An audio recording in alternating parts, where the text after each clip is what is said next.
All right, we are back going over all the teams for fantasy purposes, and today we'll be talking about the Dallas Cowboys and their fantasy value. Obviously, if it's your first time here, make sure it's not the last. Subscribe to the channel, drop a like here on this video, and if I miss any players, feel free to comment. I'll get back to them fantasy-wise. If you're wondering who I am, my name is Justin Henry. I host the Justin Henry Show. Deliver fantasy football content all offseason and all season long to help you win your fantasy leagues, all right?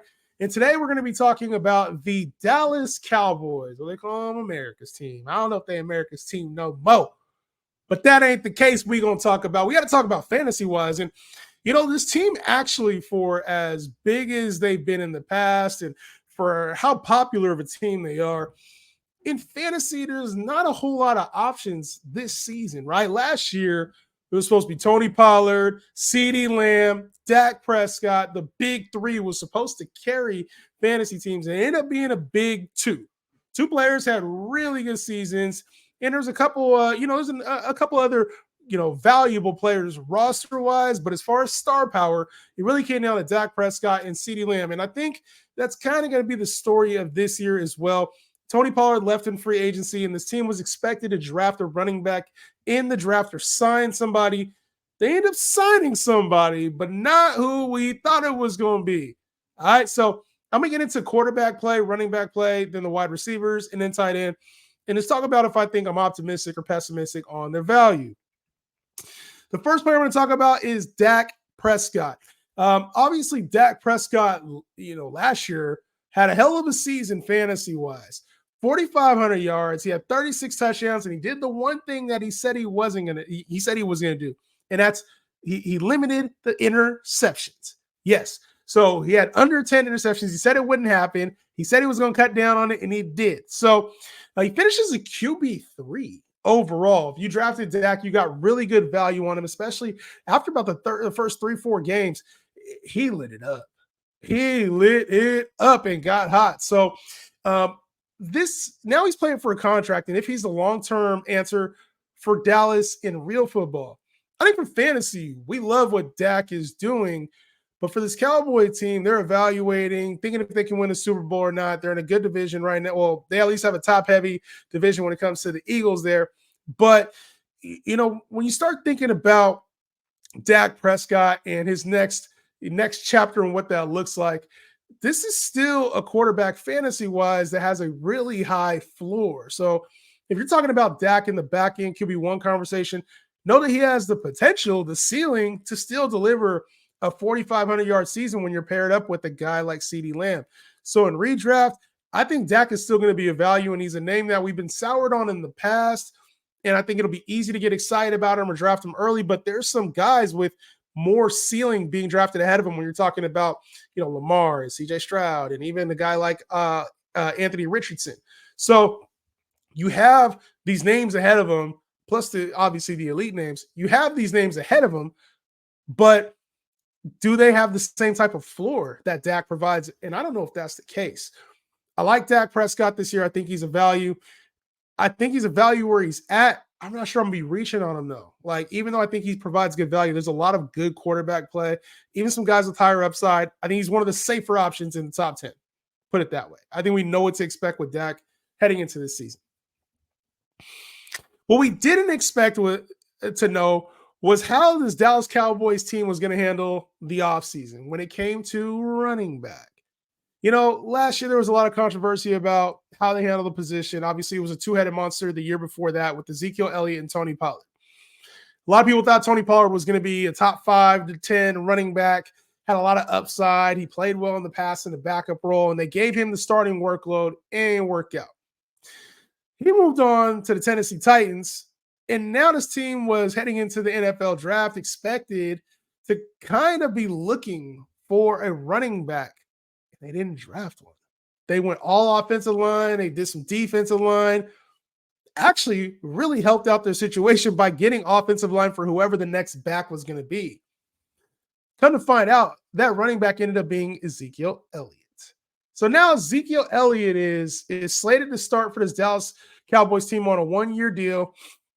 And last year for the Patriots, he played really well in times when they needed him to be the guy. in the second half of the year. He finished as the running back 30. Somehow, some way, he finishes the RB 30 there in New England. And I mean, he looked like vintage Zeke at time. Yes, the yards per carry weren't there, only 3.5 yards per carry, but he had almost 1,000 yards from scrimmage. Like, that's a really good season for Zeke in a complimentary role. He had 5 touchdowns total, 3 on the ground, 2 in the air. So when he was asked to do more in the second half of the year, it wasn't like we were seeing a washed up version of Zeke that couldn't perform. We were seeing him have almost 100-yard games consistently. We were seeing him get involved in the passing game, and I think he's going to do that a lot for Dallas this year, especially because they didn't really address the position. I mean, you bring in a guy like Royce Freeman, that's not really a big haymaker, right? And Zeke, for what it's worth, has experience with this team. He knows his front office already. He knows this roster already, at least a good portion of it.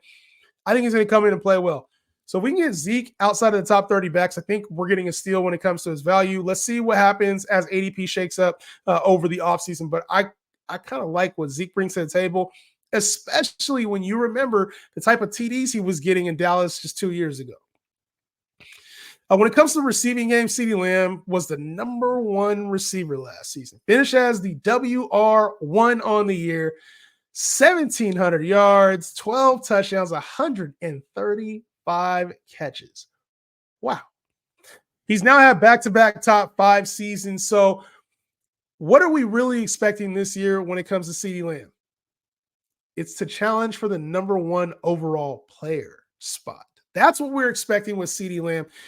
He only improves. And a lot of what he did was after the first couple weeks of the year. And Ceedee Lamb is a player who carried teams down the stretch. I mean, we're talking, 10 catches, 150 yards, 2 TDs at times during games, big games out of Ceedee Lamb throughout the entire season. So I like what Ceedee Lamb is. I mean, we know what Ceedee Lamb is, and he's just entering his prime. Dak on a contract year, knows to get the ball to his guy. They didn't really add a whole lot receiver-wise during the offseason. What's going to change? Only thing I got to hope for with Ceedee Lamb is good health and that he can make it throughout the year, which I think he can.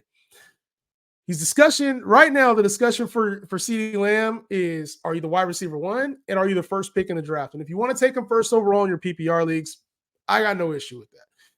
I think he's right up there with Tyreek Hill, Justin Jefferson, and Christian McCaffrey as far as number 1 pick conversation. Receivers tend to stay healthier longer and more frequently than running backs. It's not always the case, but it does happen. He's a young kid in his prime. I like Ceedee Lamb this year to be a top 3 wide receiver at floor.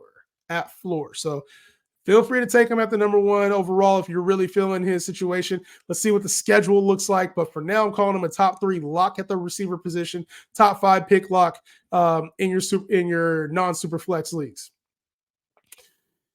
Brandin Cooks, the other receiver in this offense, the team let go of Michael Gallup. So Brandin Cooks could see a slight spike in opportunities. Jalen Tolbert's the other one who is probably going to see a little bit of benefit out of this. He had a better second half than first half, Brandin Cooks did. He had 657 yards, 8 touchdowns. So he played better in the second half, got going a little bit, got comfortable in the offense. And we know Brandin Cooks is a talented player. It's a matter of what does he provide in this offense outside of a few shot plays, some inconsistent weeks. I think he'll kind of be that this year too. He'll be a complementary player in this offense like he was last year. He finishes a wide receiver 38. So in most leagues, it's a wide receiver 4 in your 10-team leagues or higher. He was wide receiver 4-ish for a good portion of the year. That's about where he slotted for me this season as well. I think at best ball, he's a nice dart throwing best ball. You can get him have some big games. But when it comes to like redraft, this isn't a player that I want to count on a weekly basis to be my wide receiver 3. He would just have some spike weeks, and then he's going to have some duds too in this offense. I like him, but I don't really see a whole lot of value when it comes to Brandin Cooks, even if it's his second year in the offense. The player I am expecting a little bit more from is Jake Ferguson, who came in and was an immediate red zone threat in his second year. Tight end 9 on the season, had 71 catches, 761 yards, and then 5 touchdowns. Early on in the season, it looked like they were going to feature him a lot in the red zone. He started to cool off a little bit, but Jake Ferguson took on a nice role after Dalton Schultz left in. I think there's still more room to grow. Am I expecting a huge jump up in production? No. But I look at what like a David Njoku, Evan Ingram, even a Dallas Goedert at times for the Philadelphia Eagles. I think he can be that, a consistent receiving threat, a third option in this passing game, at times maybe more than that.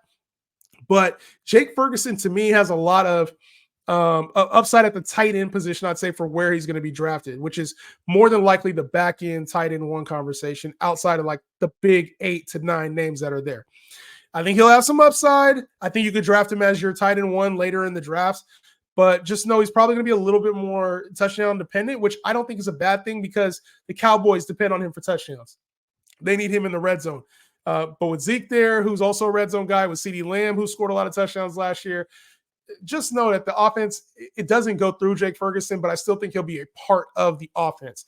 If I had to put a prediction on it, like an 80 catch, 900-yard a year, 5 to 7 touchdowns, that doesn't seem out of the realm of possibilities, which would put him right there in that mid-tier tight end one conversation. Jake Ferguson, a name that I think can produce. I'm not expecting a whole lot out of, but I think he can have a nice solid season in this offense. Outside of that, there's not a lot to talk about with the Dallas Cowboys. And if you have anybody else that you're interested in hearing about, let me know in the comments, especially when it comes to Dynasty, if there's younger players you're looking at, or maybe just some roster fillers on your deeper rosters. But I'll see y'all on the next one. Peace out.